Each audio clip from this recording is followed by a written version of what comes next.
I'm just not gonna do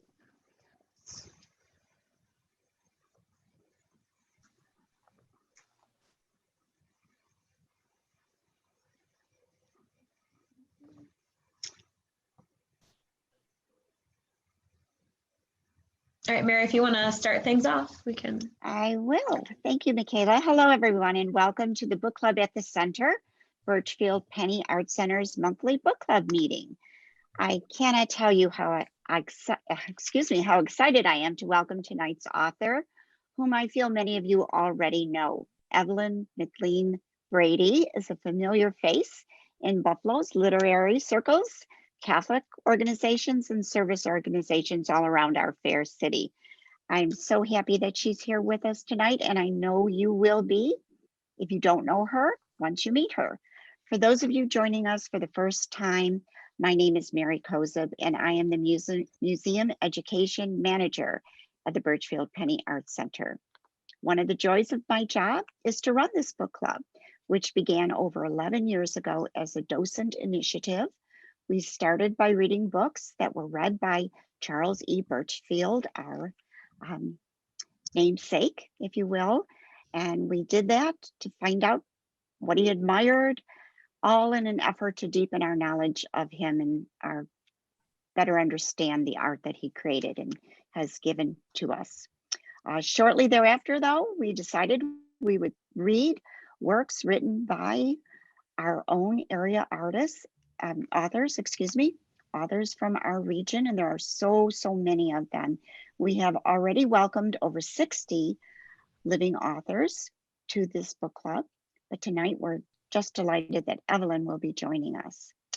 Before we begin, I want to first of all thank all of you for joining us, but then I'd like to turn things over to my colleague, Michaela Waros, who will explain to you the procedure for tonight's book club. So, Michaela?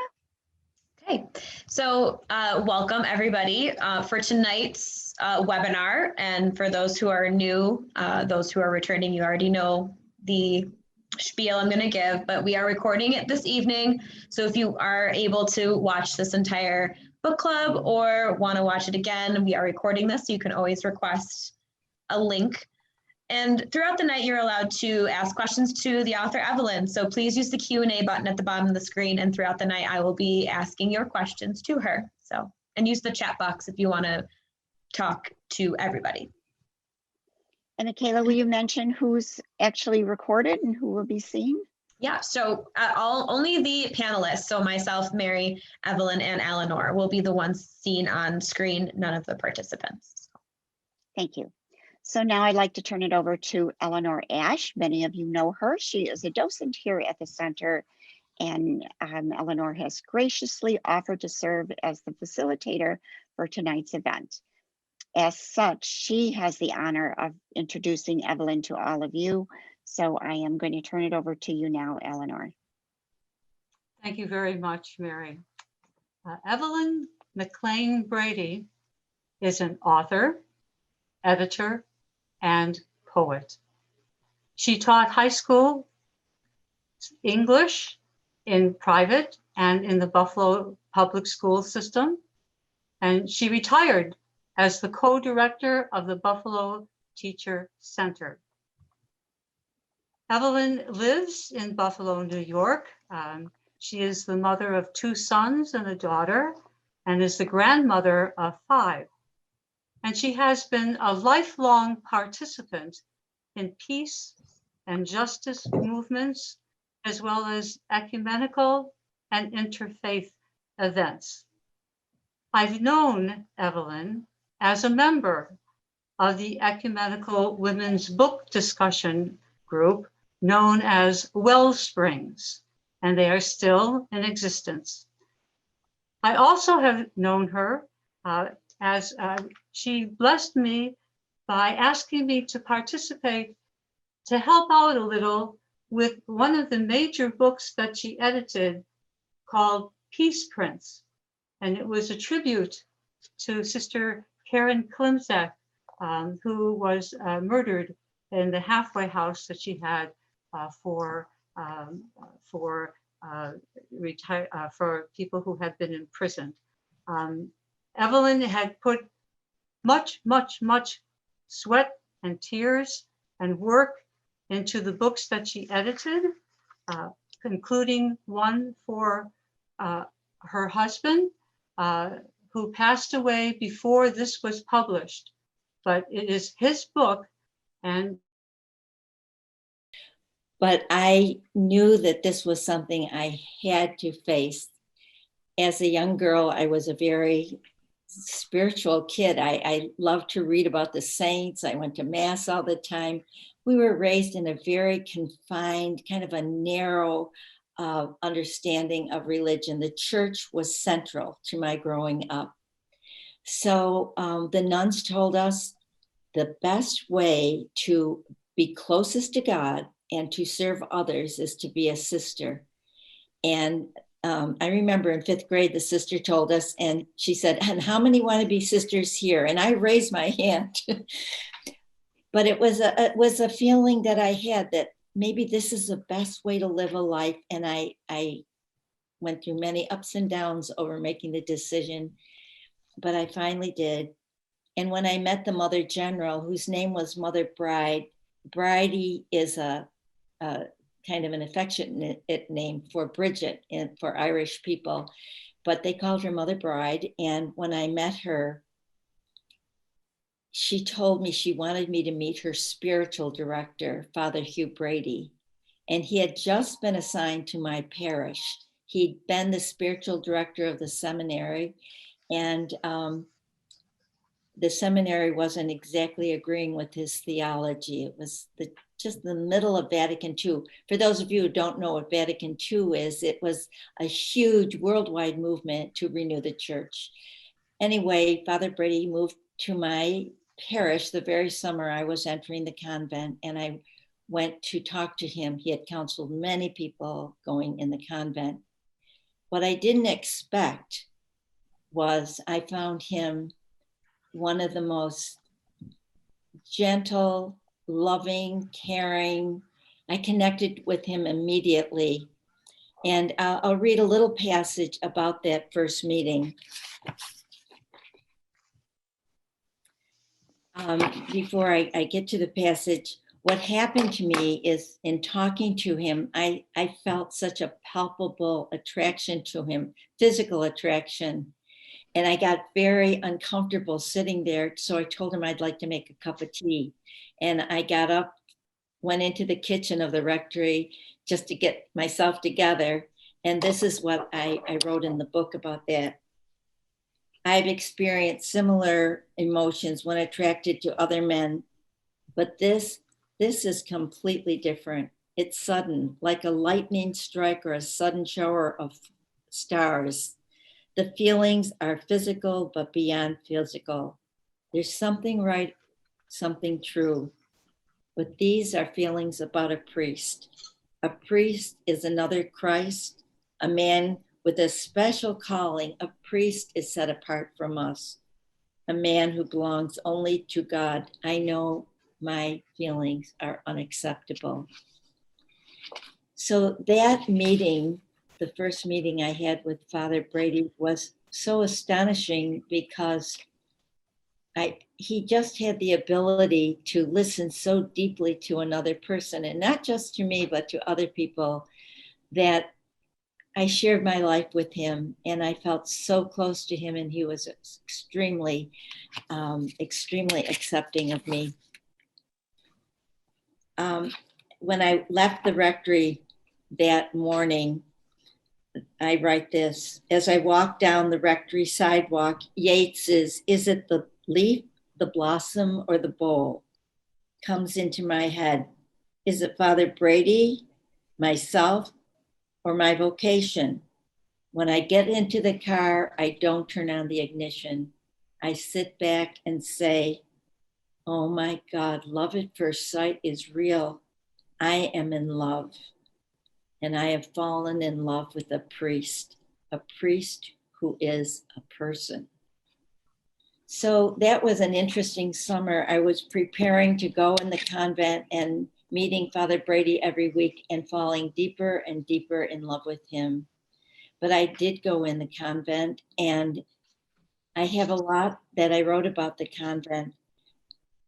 I went into a convent that was still living in a pre-Vatican lifestyle, but wanting to change to meet the Vatican, the new Vatican openness. So here are some of the challenges I had.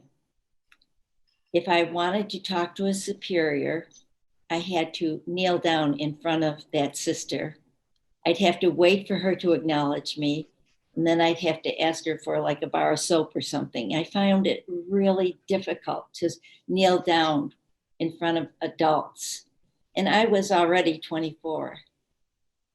Some other things were we had to keep custody of the eyes. We couldn't look at anyone. I never got that, but we weren't supposed to look at anyone. On Saturday night, which was the night I usually went to dances, in the convent, there was what was called Chapter of Faults. And that was the experience where we all got together, knelt and individually knelt in front of the superior and told the mistake or fault or shortcoming. And this was every Saturday night. And I really felt humbled enough. I didn't feel anything but humbled. I didn't think I needed to do it, but I did it. But probably the most difficult thing for me in the convent was what was called particular friendships. You couldn't have a particular friend, a special friend. And I met this wonderful sister who was reading so much about Vatican II and was handing me books. And she was always making fun of me about all the mistakes I made, which were many. And she just made me feel great. And we had a great time together. And I was called into the mistress's office. That's what they called the sister in charge of the postulants. The first year is called postulant year. And anyway, I was told I was to no longer talk to the sister. I could acknowledge her by nodding my head, but I was not to have anything to do with her. And when I asked why, my mistress said, because you are having an exclusive relationship and you are ignoring other people. And I didn't know what she was talking about because I'm from a big family. I talk to everybody at all times. I mean, I don't even have a filter not to say hello, or that was just my temperament.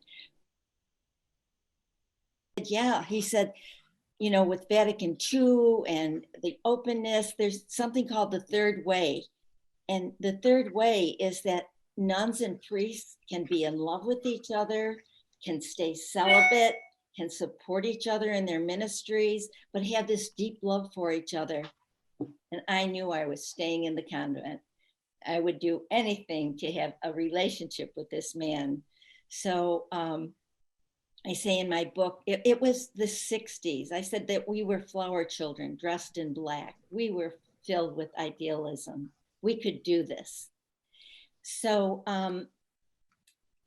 the next scene in my book is Hugh says, let's go in the chapel. We go in the chapel and we hear someone outside. So he pulls me into the confessional. The two of us are standing in a little space where the priest sits. And I'm not telling you the rest of that. You have to read my book to know about the confessional. But Hugh writes me a letter a couple of days later and reaffirms the tremendous love he has for me. And of course, that is exactly the feeling I had for him. And a couple of days later, this never happens. I just have to tell you. I mean, I'm in a convent, but he comes to visit me out of the blue. And he tells me he wants to go to Ellison Park. And I told him I have to have permission. And he said, no, we're going to go. I said, okay. That's how much he influenced me. So anyway, we go to Ellison Park.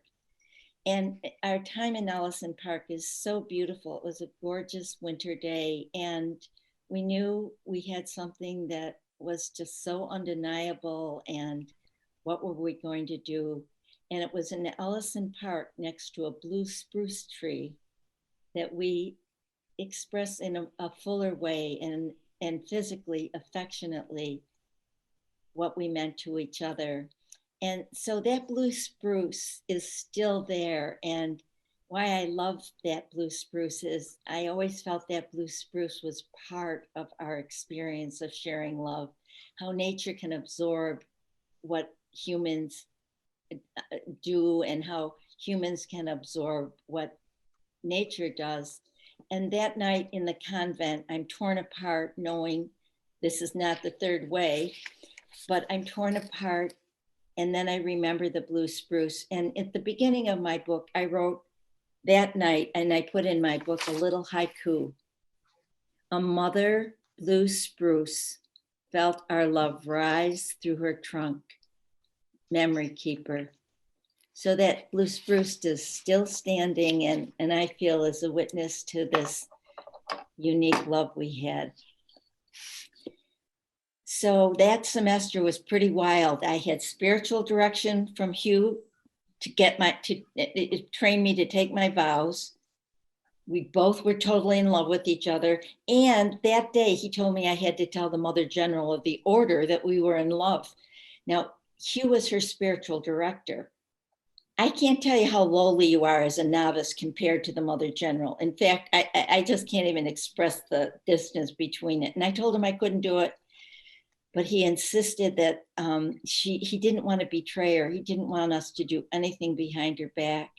So I went to Mother Bride and I told her that I was in love with Father Brady. And she sat and just listened. And then she said to me, if Father Brady were in love with me, I know it would be from God. Follow this love. And remember, that God is presence. So I had permission of the Mother General to continue this relationship. Other things went on that weren't quite so smooth, but I did get through that semester. Lots of things happened. But also I grew in knowing this isn't the life for me. As much as I love those sisters, and they were just amazing to the poor, and they had all the things that I held in my heart, I just thought I can't be a sister. And also that semester, I learned that there's the hierarchy in the church is this. There's the Pope, the cardinals, the bishop, the priest, and then the laity. And sisters are part of the laity. I never knew that. The way I was raised, sisters are right up there with I don't know who. But once I knew that I was a lay person and realized that a lay person could be as close to God, serve God as fully as any other role, I realized, okay, I'm leaving. I also realized I would have to end my relationship because, as Mother Bride said, you could never take Father Brady from the priesthood, and I knew I couldn't. So I wrote to him, we ended the relationship, and I left the convent. On May 2nd, I moved to Buffalo State College to Skidjacata West dorm to be a dorm director. On May 3rd, Hugh called me. On May 7th, Hugh arrived at my dorm. And so we went through the summer trying not to be with each other, calling each other, just going through a lot of tensions, and into the next semester. And Hugh would say to me, our love has made me so much better of a priest. But I'd say to him, but our love is making me fall apart because you have the priesthood, you have a life. I don't know where my life is. And it got to me so much. And I was thinking about it constantly and feeling guilty if we were together. I finally got really sick. At Christmas time, I got really, really sick. And my sister Marnie, and Hugh had told my sister Marnie and her husband Andrew all about this. They lived in Hornell, where I'm from. And they tried to help him. They didn't want him to leave the priesthood either, but they knew what real love was. So they were trying to help him. In any case, when I got sick, Marnie called Hugh, and Hugh drove right to Buffalo, and he came in, and basically he said, look, I can't do it to you anymore. He said, we have to end this. I cannot do it to you. He was in my apartment 10 minutes. So I went home for Christmas and got increasingly sick. And my mom stopped everything and took care of me. In my house, nobody ever would lay the whole way on the couch because there were too many of us. But she let me take the whole couch up for weeks. And she'd make me tea and, soup. And she took 2 days off of work to take me to a specialist at Strong. And eventually I did get better.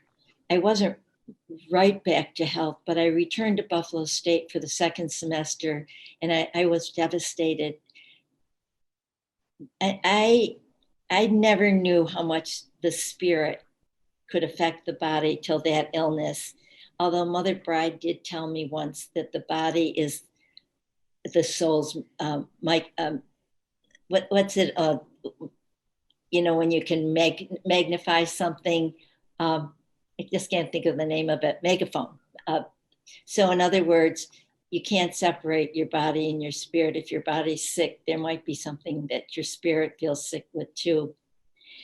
So I went back to Buffalo State pretty devastated, tried to get back into my graduate work. And I was in a dorm with kids who were protesting over Vietnam and racial issues. I mean, it was a pretty crazy life. So I didn't have a lot of time to feel too sorry for myself. But in mid-February, Hugh called me and he said he wanted to visit me. I told him he could not visit me. I'd get sick again. And he begged me. He said, I have to no matter what, I have to. So he came and he told me he was on his way to see the bishop. So I figured he got a big post in the diocese. And when he came, he kind of took my two hands again, like he did that first night, sat me down, and he said, I'm leaving the priesthood. I mean, I had spent 2 months getting sick, knowing I was never going to see this man again. And he says, because he wants to marry me. I went crazy on him. I just screamed at him. I literally went nuts. I just stood up and I told him he absolutely not. He could not leave the priesthood and all that. And a long story short, he then explained how he had been in counseling since I left the convent and he was completely torn apart, never told me. And he was sure he was going to leave at the end of March. He'd let my mother know first. Oh boy. And as it turned out, my mom was at a church meeting one evening and a woman said to her, is it true that Evelyn is going to marry Father Brady? My mother didn't know what she was talking about. And she said, of course not. My daughter would never do that. And she soon found out it was true that he was leaving and the word out. It's a long story how that word got out, but and actually my mother could not handle it. She could not handle the thought that a priest who she felt was married to God, that her daughter would take this priest from the priesthood. You know how it is, it's always the woman's fault. Anyway,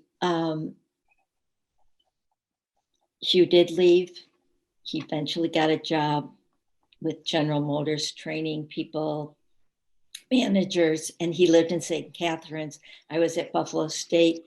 And that summer, I don't know, just the grace of God, I guess, but it was a beautiful summer. We really became a couple. We were at the Newman Center all the time. People were supporting us. We had a great time. Then my mom came to visit, wanted to see me. And she told me how much shame I had brought upon our family. And, for my mother, she was an Irish Catholic Victorian woman who never knew beyond what the church told her. It was not so much about it was just too much for her to handle. It would be like me changing political parties. It's just too much. But in any case, that put me in a real downturn. I went to counseling for that entire year, and Hugh was always with me. Lots of things happened that I don't have to go into, but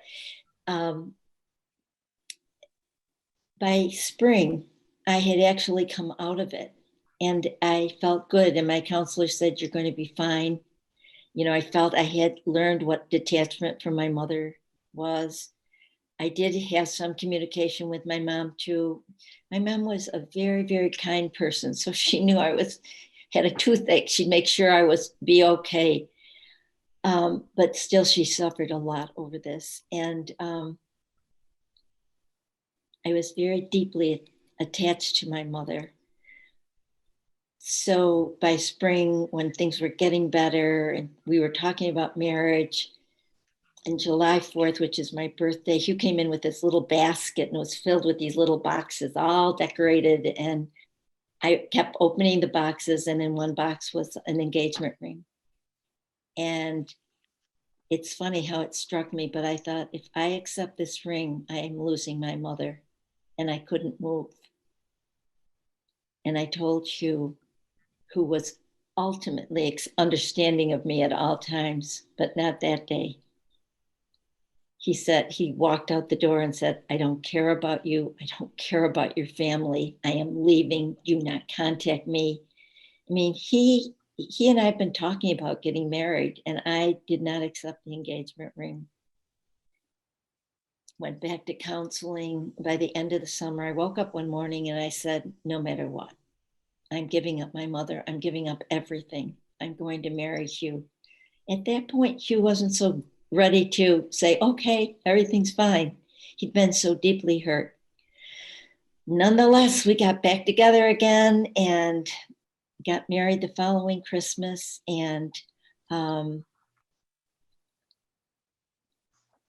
guess that's what the story is. The one thing that the couple of things I'd like to say beyond the story is I write a lot about celibacy. Catholic priests vow to be celibate. And it is something that Hugh struggled with. We all thought Hugh was the ultimate priest, but he told me that he always wanted to be married, and he suffered terribly. And I said, well, were you attracted to other women? And he said, yes. And he wouldn't let himself go there. Something about maybe a readiness for him or whatever it was. When he met me, he knew that he was ready to make, or at least see if he could take the break. So I'll just read you a little bit on celibacy. And then I have one other thing before I let you all take over.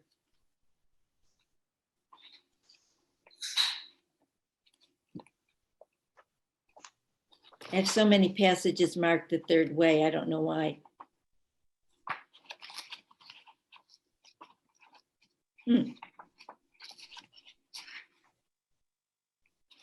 Oh, it's here. I'm sorry. I don't know what happened to my bookmark on it. I'll tell you what I would have been reading. Celibacy is a man-made law in our church from the 12th century. In the 12th century, the church realized that the lords and the royalty, more or less, were gaining so much power, more power than many church people. So they thought if priests were celibate, it would make them like a higher level of divinity. They also worried about if priests married, what about the property? What about the church property? So, for political and economic reasons, celibacy was eventually introduced. It is not in our Bible. It is not in our doctrine. Even Pope John the 23rd said he could write an ending to celibacy just with the flick of his pen. And I say in my book, I wish he would have done that. John the 23rd, who was a great Pope of openness and brought us through the Vatican Council. The other thing is, St. Peter was married. We know that. And I would think, if St. Peter's married, does that make him less holy, less a follower of Christ? And the other thing I really, really wondered was, if ordination has special graces, why are women excluded from special graces? Or if marriage, another sacrament, give special graces, why would the church not want to share those graces with priests? So I didn't get it, and probably and no question about it, still don't. And I hope priests eventually marry, because there's a richness to married life that only married life could give a priest. The other thing that's not just exactly part of the story is about my mother. I know Mother's Day is around the corner, and my mom was kind of hard on me, or very hard on me. She didn't get it. She didn't get me. I mean, my mom was that kind of mother who wanted her kids to really excel. She wanted her kids to be the kinds of students and people that she herself didn't have the opportunity to be because of the many hardships she had. But in spite of her difficulties with me, and really mine with her, I can say that this Mother's Day and many Mother's Days, I am so grateful that I had her as a mom. And I just would like to read this. Those of you who have read the book know the background of my mom. Courage is not always one grand gesture. Courage is seen in endless responsibility of keeping yourself and others going, putting food on the table when there's little money, paying the bills always on time, making education a priority for children, keeping a house achingly clean, doing it without another adult to help or support you, no relative in Hornell where we moved from Buffalo, few acquaintances, rushing to be on time for a job way below your abilities, coming home to work, coming home to cook something, facing the laundry and the arguments among siblings, weeding the garden. It was a painful life, and it was exhausting. Yet out of her suffering, a great compassion grew in my mother. If someone needed a few extra dollars, or if a neighbor or one of us was sick, or someone died, my mother made her soup. We were all part of the ingredients, and like one body, the kindness soup would be offered from all of us to anyone in need. My mom really taught us to think about others, and I can say that my sisters are great examples of that, and I hope I participate in that too. So I did want to end what I'm going to say with a poem that I ended the book with, and that's the poem I wrote my husband after 40 years of marriage. We were married 43 years.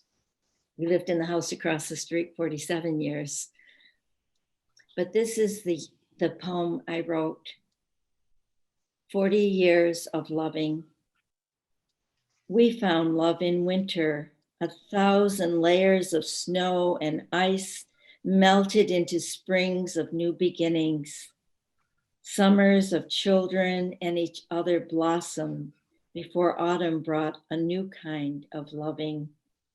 For 40 years, we shared the softness of the first snowfall, the startled shock of cold on skin, traces of breath on the glass pane, the first scent of cut pine, and the sound of ice cracking. Each new winter froze us into who we thought we were, until the melting and new season taught us to turn with the sun, be who we are in each moment, know we're ever the same and ever changed by each other and the way snow falls. So thank you. Thank you very much, Evelyn, for an overview with intimate detail, very deep spiritual detail of your story. Now, if I may ask, how did you actually come to write this book? I was really going to write a story for my children and grandchildren, just for them to know how like for my children, they've heard the story, but I wanted to document it, how their mom and dad were a priest and a nun.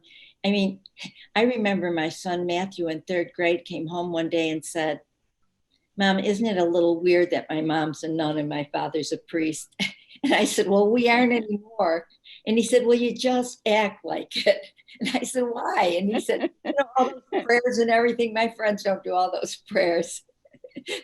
But excuse me, I did want it. I thought I was writing it for them, but as I got into the story, the whole question of the church and celibacy, the whole thing about how pre-Vatican convents were, I realized I was writing a bigger story than my story. And that's when I decided I'm going to write a book. That's how it came about. Thank you very much. Now, because this is so personal, was there a particular part of the book that you might have found more hard or difficult to write about? Oh yeah, the most difficult part was to write about my mom. I just want you to know I was no angel. And but I didn't want to. I mean, I love my mother so much, but I had heard Sonia Sotomayor say on NPR, if you write a memoir and you're not honest, don't keep writing. And I thought, I got to tell the whole story. But that was not easy. Thank you. And since I asked about the hardest, was there a part of the book that was very easy for you to be writing? Well, the book was totally based on two things.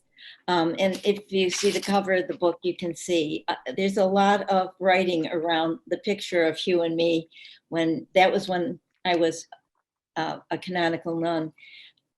I had all of Hugh's letters and I had all of my journals. I was a very big journal writer in those years. And it was very easy to read the letters and the journals, and the story pretty much wrote itself. So thank you very much. Thank you. Now, because Hugh, as Father Brady, was your spiritual director in the novitiate and then became your husband, you mentioned to me that Hugh and you had a deep spirituality. And what was very important to Hugh, and you asked when you were in the novitiate on page 87, you asked him, what is this poverty of spirit that he talks about? Would you please elaborate? What is this poverty of spirit? We know that it's at least the Christians and so forth, a beatitude, but could you please explain more about that? Yeah, I'd say Hugh's theology centered in this beatitude. Blessed are the poor in spirit, for theirs is the kingdom of God. I'm just going to read a little bit from 87 because Hugh can say it much better than I can. And just to say, part of my journaling is every time I met with Father Brady, I journaled. I journaled through my whole session with him. So I have lots and lots of spiritual direction that I read to this day.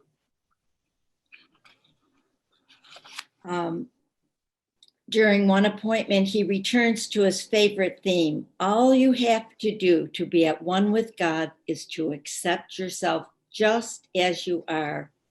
If you are just you, you will know perfection. I laugh and say, oh, sure. It's about being poor in spirit. Sister Emily, please. Evie's good father, it makes me feel like myself, but I've never understood poverty of spirit. It's a profound concept, he continues. The Beatitudes are the core of the gospel. Blessed be the poor of spirit, for they shall know God is about being loving in your limitations, knowing you can't wait for perfection to love. The way we love in our imperfections is our perfection. Self-acceptance of our weaknesses is the beginning of self-transformation. The furnace making gold out of ore.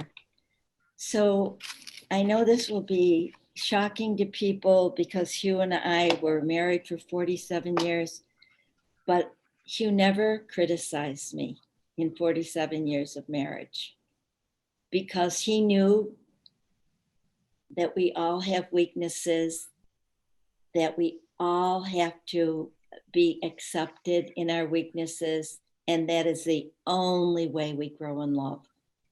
So criticism was not on his agenda, and I learned to be that way toward him for sure.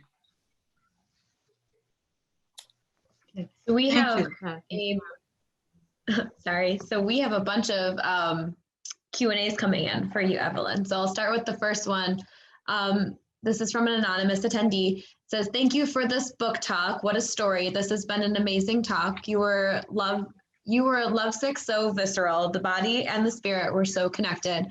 From how you explained your story, it seems like the nunnery was a space of heightening rather than tempting eroticism among the nuns, with all of the power dynamics between the withholding of the eyes, celibacy, the kneeling and being told to not have particular friends.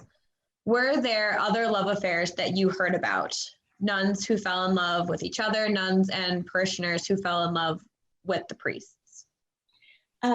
Over my lifetime, absolutely many. I know many people personally who, I shouldn't say many, but I certainly know people who have fallen in love with priests and they with them. I certainly know women who have fallen in love with each other. I didn't in the convent, but over my lifetime. Just a quick question to follow that, Michaela.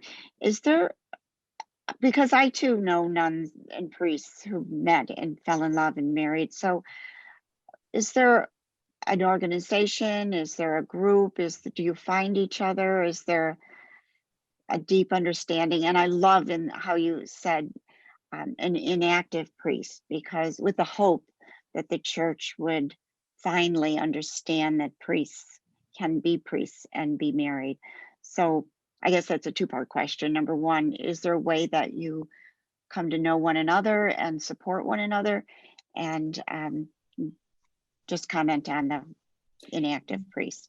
There are a couple of very national, international organizations where former priests, inactive priests, they call themselves inactive priests, support each other and publish monthly newsletters, and they've gotten nowhere with the Vatican. Yeah. Okay, thank you. Michaela? This next one is from Jerry Ann. I will start your wonderful love story tomorrow. Where you at the Mercy Mother House in Blossom Road in Rochester? She says, my school was an OLM. Thank you for your story. That's where I was, on Blossom Road. A lot blossoming on that road. I'm sure you've heard that before. So this next one is from Mary Lou. Thank you for sharing this remarkable life experience. Thinking I wanted to be a nun in adolescence, I realized I would have never made it past the postulant, but was always curious about the lifestyle. So enlightening. A deacon once told me that celibacy has nothing to do with sex per se, but with not consummating a relationship. Would you agree? No, I think celibacy involves the entire person. I mean, priests who are celibate and don't get involved with women, but I'm not saying priests, I have no idea. I'm just going to use this as an example. Say a priest was involved with porn. I mean, celibacy is a deep respect for yourself and others. Hugh felt there were many priests who really were true celibates and did not and could live fully out that way. He also knew many priests. He had many friends who, like himself, just wished that they could have a relationship with a woman.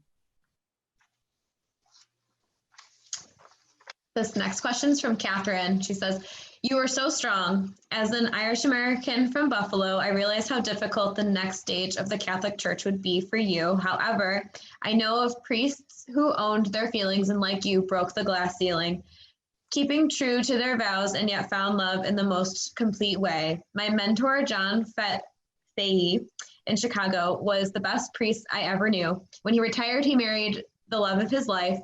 I was angry. He felt guilty about his decision. Love is the center of the Catholic Church. And yes, the idea of celibacy is a joke. The Pope popes had illegitimate children. I wish they would have brought couples into the religious life of the Catholic Church. She says, you're her hero.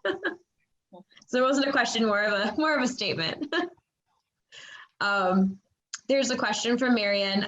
Was the way you raised your children far different from the way you were raised? Oh yeah, I hope so.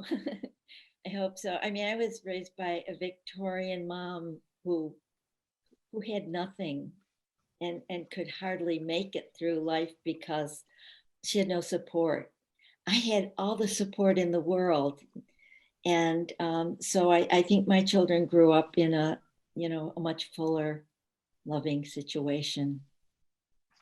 But I can say honestly that we are our mothers. We raise our children like we were raised. I looked at that issue a lot, and I was always going to a counselor, hoping to be a better mother always. Eleanor, do you have any more questions for Evelyn? I do. Evelyn has brought to this book all of her talents and creativity and skills as a former English teacher. Not that you had to be an English teacher, but she incorporates so much of literary devices. For example, for those of you that may not have read the book, the first climax, and I'm not saying this as a pun, okay, it comes from me that I'm waiting. I know that you're going to get married, but I'm wondering, I'm finding out Sister Emily loves Father Brady, but when does she actually tell him? And it was a surprise, a delightful surprise, where he first tells you. That was the first kind of turning point, okay? And that conflict and resolution and conflict and resolution, but conflict that continues throughout the whole book. Another wonderful thing that I have found that I jotted down in my spiritual journals are many of the quotes that Evelyn, you have put into this book. Each chapter begins with a quote. Your whole book is based on the quote from Yoko Ono, where it talks about seasons. So you go through the different seasons through spring and summer and fall and winter, and you in those chapters talk about innocence and exuberance and reverence and perseverance, right? And particularly in your epilogue as well, although the book itself goes from 1965 to 1970, it seems like eons ago, okay? But that book then, you have written what your experience was. Now that you are in your wisdom years, right? Would you change anything, perhaps, if you could? Would you change something if you could? It's hard to think in a general way what I would have changed if you put me in any particular day. I'm sure I wish I had done things differently. I don't know. Hugh and I resonated so much with each other about our commitment to the social gospel of Jesus. We really felt that the core of Christianity was service to others. And it was so great that both of us felt that way because we supported each other in whatever we were doing. I ended up teaching in the inner city. I'd gone from Naarden And then I was a year at Mount St. Joe's. And then I got a call that I got a job in the Buffalo school system, and Hugh had gotten ill, so he wasn't working. So I was so grateful for it. But that became a ministry. I mean, to me, it wasn't teaching, it was a ministry, and Hugh understood that, and just as I understood whatever else he was doing. So I think that and many people were just like us. I mean, we weren't unique. Many people were just like us. And our kids didn't always like some of the things we did. I remember my one son, just really, we had refugees staying with us, and he really, really didn't want them there. And I can understand, he was a little boy and was interfering his life. Yeah, that's one thing I think if I look back and said, oh, what would I change? We just assumed our kids would say, of course we have refugees and you can practice your Spanish too. Well, that's not what my one son felt. So I think I would have been more attuned to their individual needs. Okay. Thank you. That was about your life, but I've also heard many authors say that once the book is off at the publisher and it comes out, they wish they would have been able to change some part or one part or whatever of it. Oh, would you add or change anything of the book if No. you had to? No. Okay. Thank you. With the aggiornamento, the opening up of the church that was meant to be more than 50 years ago, about 56 years ago, and yet you still keep the faith. You share the faith and you keep the faith.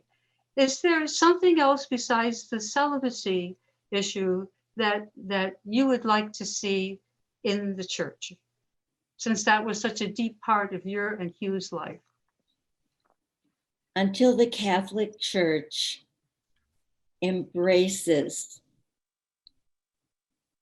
people who are homosexual, who are lesbians, who are trans, I mean, fully embrace them in every way possible. And women. And that's exactly what I was going to say. And gives women full leadership.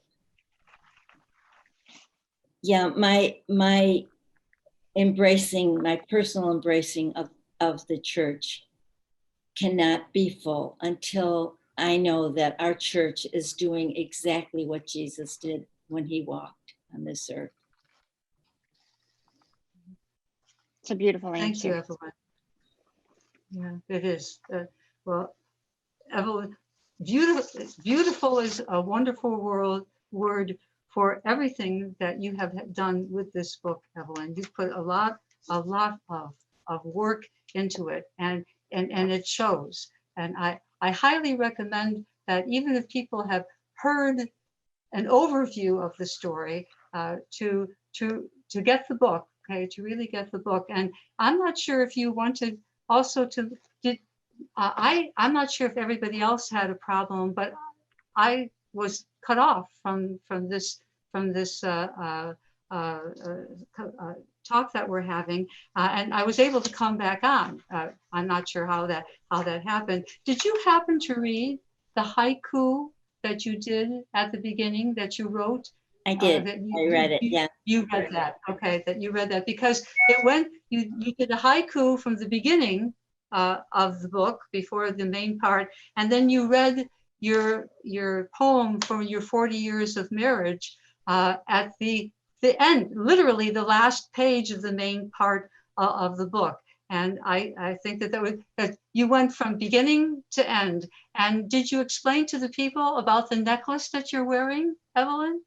Did you explain to them? Every year, Hugh went down to a jeweler and had him restring, not add a pearl, restring.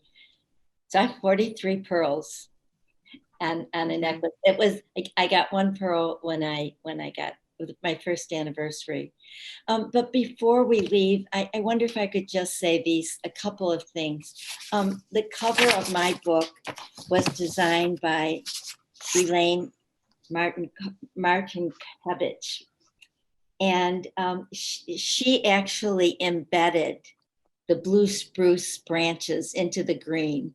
She's the one who suggested this format with the letters. And I have such affection for her, and I always want to thank her, and I always want to thank my publisher, No Frills Press, Amelia Press. I highly recommend them. They're Buffalo. The other person I want to thank always for the rest of my life, till the day I die, is Keith Elkins, my editor. I actually asked Keith to read my story because he wasn't Catholic. I said, tell me what I am assuming. And he jumped right in, and he read it and edited it 3 times. So I want to thank those people and thank everybody, thank you so much, Berkshire Penny Art Center Club. We Yeah, do some more have questions. Yeah, we still have a bunch of questions from our We do. participants. So we're I have not a few, done. and I have a few Yeah. myself. Oh, good. Oh, great. I'm thrilled. I thought Okay. we were done. All right, No, ready. Not still at have a all. few. Let's go for All right. it. So this Michaela? one's from Catherine. How did you decide when to quote directly from your journals and letters and when to compose new prose? Well, any journal writer knows that sometimes you just write in phrases and only you understand them. And some of my journals entries, I did not understand certain sections. I always tried to just stay as true as possible. And sometimes I would have to change the language. So the next question's from Linda. What have your children said of your book? Were they surprised by all of the challenges you and Hugh encountered? My children are my biggest supporters in my life. And yes, some of them said they kind of understood things that happened more when I explained my own growing up. Yeah. This one's from an anonymous attendee. They ask, are you currently a practicing Catholic? I would say that I am a cultural Catholic. I identify myself as a Catholic, but I've had a lot of heartbreak over pedophilia and exclusion. So the church is there for me, and I'm here for the church, but I am not the same person I was. At the end of my book, I say I sit with the weeping Jesus in the pew because of the heartbreak that we've been through. I didn't write about the second part of my life, but meditation became central to my life, kind of my form of spirituality. This last one we have for the for the participants is from Kate. Were either your mother or Hugh alive when you were writing this book? And if so, how did they react? Neither were alive. My question actually feeds off of that last question. Did you ever share with, I know he was a fair many years older than you. Did you ever talk about the possibility of telling your story together in the form of a book, or did that ever come up at all? Never thought about it. This book I was with a bunch of poets one day, and we all read poetry and go write poems. And that particular day, I have no idea why, I sat down and started writing this story, and then I never stopped. Mm-hmm. So I have a really personal question, and that is, did Hugh fall in love with you at first sight as well? No. Do you know? No. He grew in love. He told me it was slowly over time. He just, yeah. And I have a weird question that has to do with, I kind of felt, having gone to an all-girls Catholic school, I thought how inconsiderate or how mindless of the sisters to put that much work on a young teacher who was also in the process of becoming a nun. Just in terms of being your best teacher self, How were you expected to do that? And didn't they owe those girls the opportunity to have the best person there for them? It annoyed me. Just seems absolutely unreasonable. Not only for you, maybe they were teaching you humility or obedience or God only knows what, but for the girls. I think they were just in a jam. I really do. I think they were just in a jam, and I happened to come in with an English degree. I do hope that everybody who reads the book or the audience tonight knows that nuns are among the most treasured human beings we have on the earth today. I mean, their training set aside, it is nuns who really, I say they are the bread of the Catholic Church. They are with homeless shelters. They are writing legislation for justice. They are protesting. They are serving the sick. I can't tell you how wonderful nuns are. And now they live in their own communities. There's none of that craziness going on. And I just want to add that. Yeah. Fair enough. I don't want to be too annoyed with them, but that seems so incredibly outrageous. Yeah, it was, but it was another mentality too. Different time. Yes, we know they're on the bus, and we're grateful for that. The nuns are on the bus. That's right. That's right. Michaela, did you have any further questions? No, there's no more questions. Oh, wait, we just had one pop in just as I'm saying this. This is from Cheryl. Do you think that by prohibiting marriage among priests and nuns, the Catholic Church has unintentionally drawn individuals who are coming to the same gender communities for the wrong reasons? I certainly think it's a possibility. Yeah. Great. Yeah. And Eleanor, do you have any closing questions that you'd like to ask? I think we've covered all. Is there something, Evelyn, that you would like to add that has not yet come up in the conversation? I don't think so. It's just been a great conversation for me, at least. Yeah.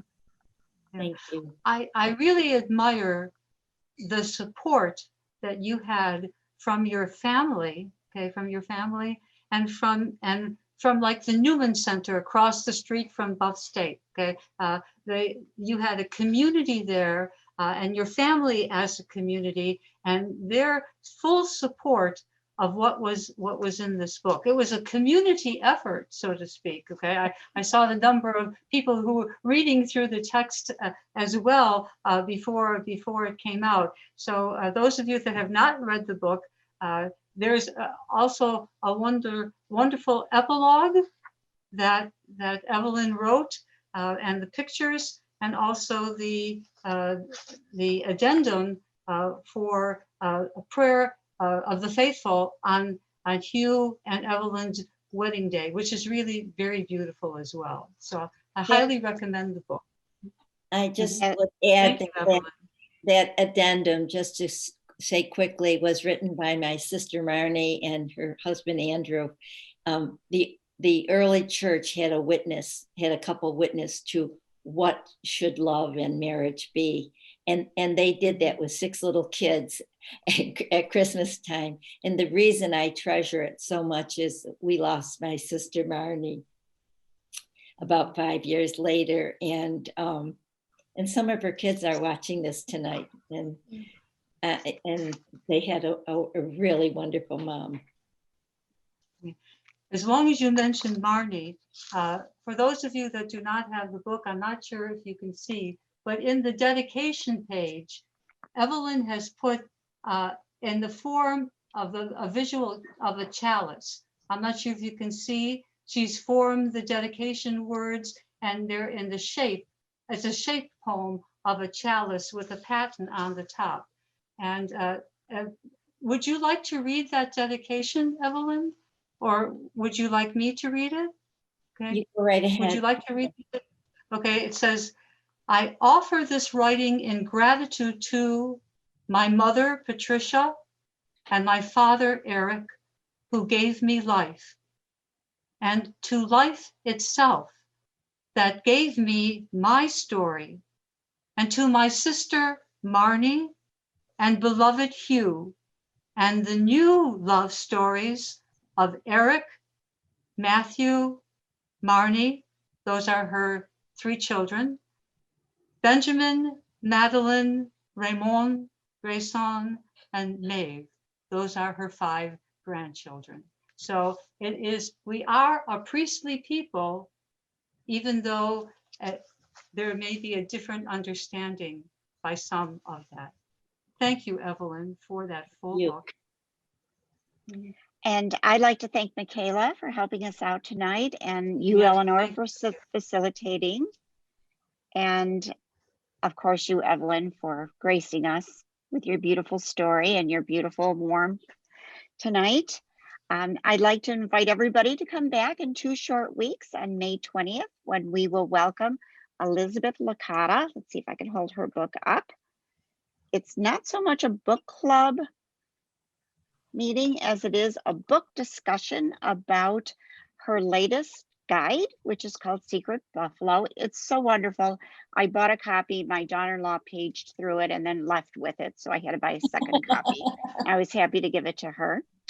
And then again, for our June book club meeting, when back by popular demand, is Brandon Stickney, who will share his harrowing story of drug addiction and prison and all that followed. It's a really remarkable story told by a truly sensitive and unusual man who fell from grace, who went from stardom to having to survive in some of the toughest prisons in this country.